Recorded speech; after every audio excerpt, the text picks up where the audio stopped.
Hello and welcome to ThePrint. I am Aamaan, and in a great speech series today, we turn to an address delivered by Prime Minister Lal Bahadur Shastri at the convocation of the Aligarh Muslim University on 19 December 1964.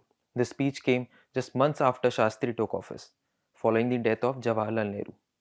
At the time, India was dealing with economic pressures, social change, and a difficult international environment. We revisit this speech now on Shastri's death anniversary. Speaking to graduating students, Shastri chose not to focus on institutional reform, but on the role education plays in shaping citizens in a democracy.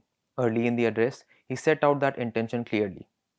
He said, I do not propose to talk today about the need for reforming our educational system.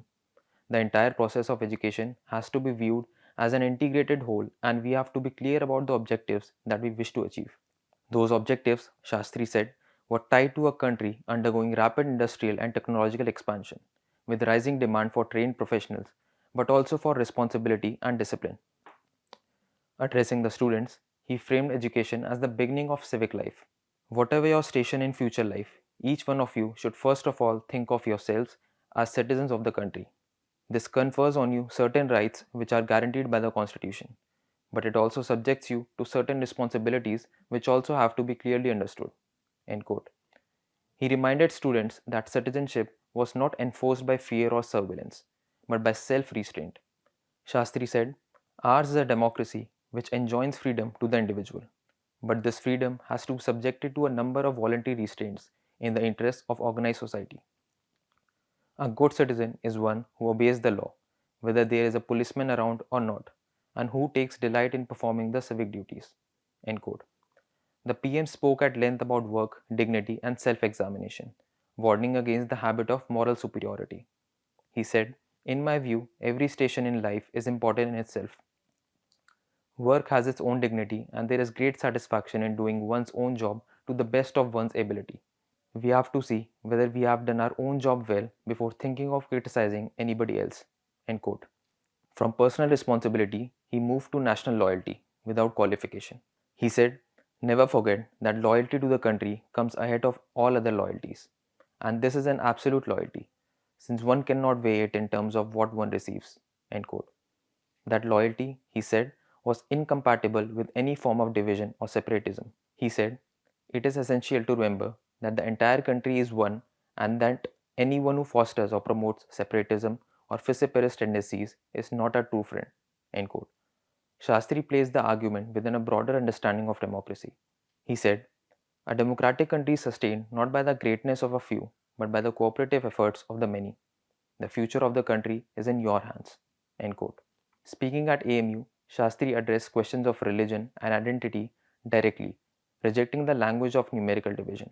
I should like to mention here that the concept that Muslims constitute a minority in India and Hindus a majority is totally outmoded, and this institution lives and progresses in the fulfillment of Rabindranath's dreams.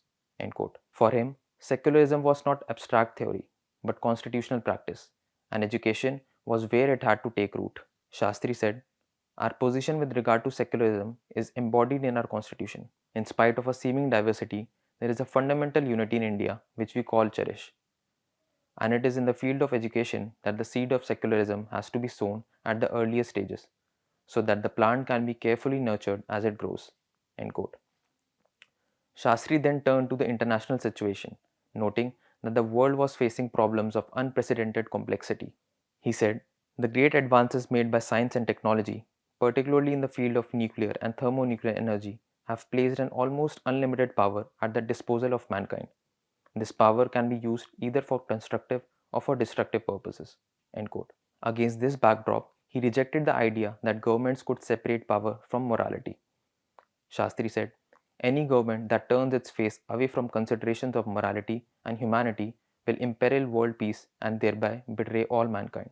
End quote. He argued that for India, development had to proceed alongside social justice.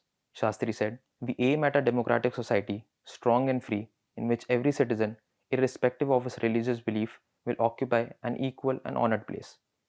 We aim at the removal of untouchability and the doing away of the prevailing serious inequalities in status and wealth.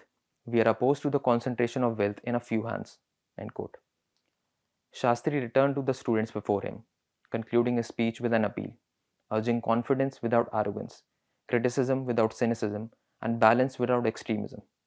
He said, "To serve your motherland, you must have in your mind the right image of your country. While it is always good to know one's faults and weaknesses, I think it is wrong to exaggerate them and to project an image which may be disconcerting." End quote.